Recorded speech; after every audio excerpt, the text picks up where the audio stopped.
Kakinada sea ports ఇప్పుడు అనేక అక్రమాలకు అడ్డాగా మారిందన్న విమర్శలు ఉన్నాయి. అంతేకాదు ఈ పోర్ట్ స్మగ్లింగ్ డెన్ గా మారిందన్న ఆరోపణలు ఉన్నాయి. అయితే ఇప్పుడు ఈ తతంగమంతా ఎలా జరిగింది, దీని వెనుక ఎవరున్నారు అనే దానిపై ఫోకస్ పెట్టింది ఏపీ ప్రభుత్వం. అయితే ఇంతలోనే మరో కొత్త విషయం అంతా తెరపైకొచ్చింది. ఈ సీ పోర్ట్స్ లిమిటెడ్ లో 41.12% వాటాను బెదిరించి దౌర్జన్యంగా లాగేసుకున్నారంటూ ఏపీ సిఐడికి ఫిర్యాదు అందింది. ఈ కంప్లైంట్ చేసింది Kakinada infrastructure holdings private limited సంస్థ అధినేత కేవీ రావు. ఆయనే నేరుగా సిఐడి చీఫ్ రవిశంకర్ ను కలిసి ఈ ఫిర్యాదు చేశారు. దీనిపై 1-2 రోజుల్లో కేసు నమోదు చేసి దర్యాప్తు మొదలుపెట్టనుంది సిఐడి.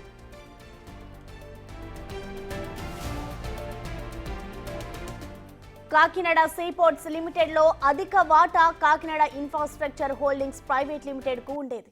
ఈ పోర్ట్ను ఎలాగైనా తమ పరం చేసుకోవాలనుకున్న వైసీపీ ప్రభుత్వ పెద్దలు అప్పట్లో భారీ కుట్రకు తెరలేపారన్న ఆరోపణలు ఉన్నాయి.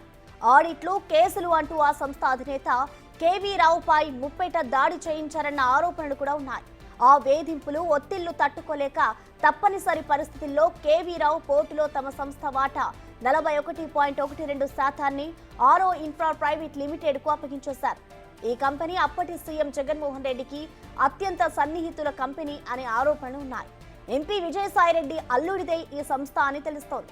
వాటాల బదలాయింపు జరిగాక కాకినాడ సీ పోర్ట్స్ లిమిటెడ్ ఆరో ఇన్ఫ్రా రికార్డ్స్ లో అసోసియేట్ కంపెనీగా మారిపోయింది.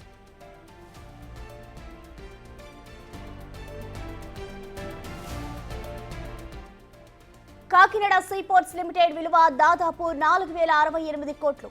అందులో 41.12% వాటా అంటే 1,672 కోట్లు. ఆ వాటా లాగేసుకుని ప్రతిగా వాటాదారుకు చాలా తక్కువ మొత్తమే చెల్లించినట్లు ఫిర్యాదులున్నాయి. రాష్ట్రంలో ప్రభుత్వం మారడం, కాకినాడ పోర్ట్ వ్యవహారం వివాదాస్పదం కావడంతో ఇప్పుడు ఫిర్యాదు చేశారు కేవీ రావు.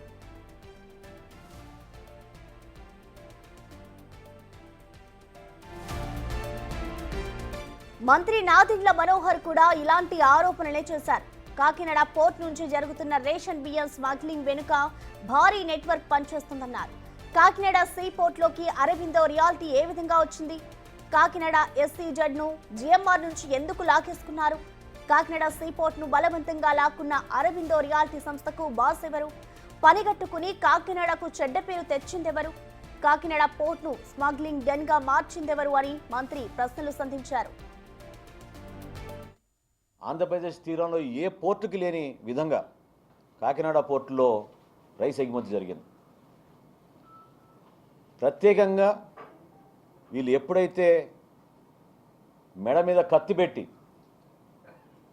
కాకినాడ సీ పోర్ట్స్ లిమిటెడ్ దగ్గర నుంచి వీళ్ళు పోర్టు లాగేసుకుని ఆరోబిందకు అప్పచెప్పారో ఆ రోజు నుంచి మీరు చూస్తే లెక్కలు ప్రతి ఒక్కరు కూడా ఆశ్చర్యం కలిగిస్తాయి. ఈ ఘటనపై కంప్లీట్ అప్డేట్స్ ని అమరావతి నుంచి మా ప్రతినిధి శివ అందిస్తారు. శివ, చెప్పండి, ఇప్పుడు ఏపీలో రాజకీయం అంతా కూడా see ports, Kakinada sea ports వ్యవహారం చుట్టే తిరుగుతుంది. దీనిపై కొన్ని అనేక విమర్శలు కూడా వస్తున్నాయి. సో మొత్తంగా అసలు పోర్ట్స్ కి సంబంధించి ఏం జరుగుతుంది? అప్డేట్స్ ఏంటి శివ? ప్రసన్న, మొత్తం మీద చూసుకుంటే కాకినాడ ఇన్ఫ్రాస్ట్రక్చర్కి సంబంధించిన కేపీ రావు ఇప్పుడు హాట్ టాపిక్గా మారారు. గత 20 రోజుల కాలంగా ఆంధ్రప్రదేశ్లో కాకినాడ పోర్టు నుంచి ప్రపంచ దేశాలకి అక్రమంగా రేషన్ బియ్యం తరలిపోతుందని చెప్పి కూడా ప్రభుత్వం సీరియస్ అయింది. గతంలో ప్రతిపక్షంలో ఉన్నప్పుడు ఇదే అంశానికి సంబంధించి కూడా జనసేన, టీడీపీ తీవ్రస్థాయిలో ఆందోళన చేసిన పరిస్థితి కనిపించింది. 2-3 సార్లు పవన్ కళ్యాణ్ అక్కడికి వెళ్ళడానికి ప్రయత్నించినా కానీ అడ్డుకున్న ప్రయత్నం జరిగింది.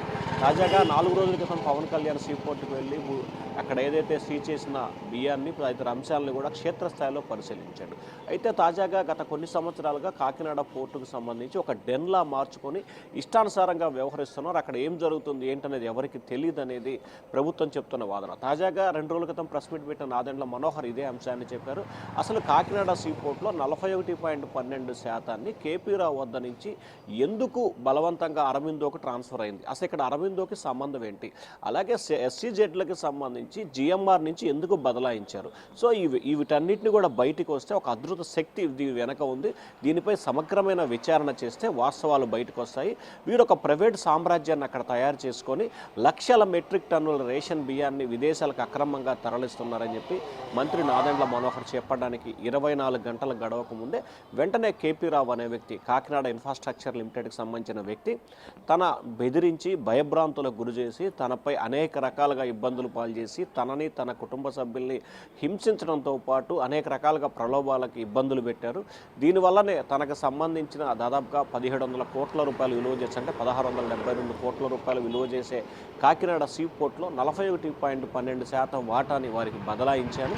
దానికి నామమాత్రం ధరే తనకి చెల్లించారని చెప్పి కూడా నిన్న ఏపీ సిఐడి చీఫ్ రవిశంకర్ అయ్యన్నారికి ఆయన ఒక ఫిర్యాదు చేసినట్టు తెలుస్తుంది. ఈ ఫిర్యాదు ఇప్పుడు వెలుగులోకి రావడంతో వాస్తవాలు బయటకు వచ్చే అవకాశం కనిపిస్తోంది. అసలు కాకినాడ సీపోర్ట్లో ఏం జరుగుతుందనే ఉత్కంఠ గత 20 రోజుల కాలంగా కొనసాగుతున్న అంశానికి సంబంధించి మొన్న నాదెండ్ల మనోహర్ మీడియా సమావేశంలో ప్రస్తావించడం, తాజాగా కేపీ రావు వచ్చి సిఐడి అధికారులకు ఫిర్యాదు చేయడంతో అసలు తీగలాగితే డొంక కదిలిందనే సామెతకు సంబంధించి కూడా ప్రస్తుతం కాకినాడ పోర్టులో జరుగుతున్న అంశానికి సంబంధించి ఒక్కొక్కటిగా వెలుగులోకి వస్తున్న పరిస్థితి కనిపిస్తూ ఉంది. రాజ్యసభ సభ్యులు ఎంపీ విజయసాయిరెడ్డి అల్లుడికి సంబంధించి ఈ అరబిందో కంపెనీ అనేది కూడా అందరికీ తెలిసిన విషయం. ఆయన కంపెనీకి బలవంతంగా బదలాయించుకొని అక్కడ పోలీసులు కానీ అధికారులు కానీ లేకపోతే కేంద్ర ప్రభుత్వ అధికారులు కానీ షిప్కు సంబంధించిన వారు కానీ మెరీన్కి సంబంధించి ఎవరూ లేకుండా వీరే ఆ సీ పోర్ట్ని స్వాధీనం చేసుకొని వారి నేతృత్వంలోనే బియ్యం అక్రమ రేషన్ రవాణాకి తెరదీచారనేది ప్రస్తుతం ప్రభుత్వ వాదనగా కనిపిస్తూ ఉంది. సో అయితే విజయసాయిరెడ్డి అల్లుడికి సంబంధించి ఇప్పుడు తాజాగా వెలుగులోకి రావడంతో సిఐడి ఇవాళ రేపట్లోనే దీనికి సంబంధించి విచారణ జరిపి అరవిందో ఫార్మ్ కంపెనీకి సంబంధించిన వ్యక్తులపై కూడా కేసు నమోదు చేసి దర్యాప్తు చేసే అవకాశాలు కనిపిస్తూ ఉన్నాయి. మరొక వైపు దీనికి సంబంధించి కూడా ఈరోజు ఏపీ క్యాబినెట్లో కూడా ప్రత్యేకంగా చర్చ కూడా జరగబోతున్నట్టు తెలుస్తోంది. ఎందుకంటే కాకినాడ పోర్టు రేషన్ మాఫియాకి సంబంధించి ప్రస్తుతం ప్రపంచ దేశాల్లో ఆంధ్రప్రదేశ్ రెడ్ కార్డ్తో కనిపిస్తూ ఉంది. సో ఈ నేపథ్యంలో దీన్ని అడ్డుకట్ట వేయడంతో పాటు కాకినాడ బ్రాండ్ ఇమేజ్ని కాపాడాలనేది ప్రభుత్వ ఆలోచనగా కనిపిస్తోంది. సో దానిలో భాగంగానే ఈ అంశానికి సంబంధించి క్యాబినెట్లో చర్చించబోతున్నారు. మరొక వైపు వైఎస్ఆర్సీపీ ప్రభుత్వం గత 5 సంవత్సరాలుగా చేసిన అక్రమాలు ఒక్కొక్కటిగా వెలుగులో తీస్తూ ప్రభుత్వం దానిపై విచారణకు ఆదేశిస్తుంది. తాజాగా ఏదైతే కాకినాడ సీపోర్టుకు సంబంధించి జరిగిన అక్రమాలపై వెలుగులోకి తీసుకురావడం, తాజాగా సిఐడి అధికారులకు ఫిర్యాదు రావడంతో ఇప్పుడు బాల్ మొత్తం కూడా ప్రభుత్వం కోర్టులో ఉంది. మరి ఇక ప్రభుత్వం ఏ రకంగా విచారణ చేపట్టబోతుంది, ఏ రకంగా ముందుకు వెళ్ళబోతుందనే ఉత్కంఠ అయితే కొనసాగుతూ ఉంది. Prasanna. Okay Shiva, thank you.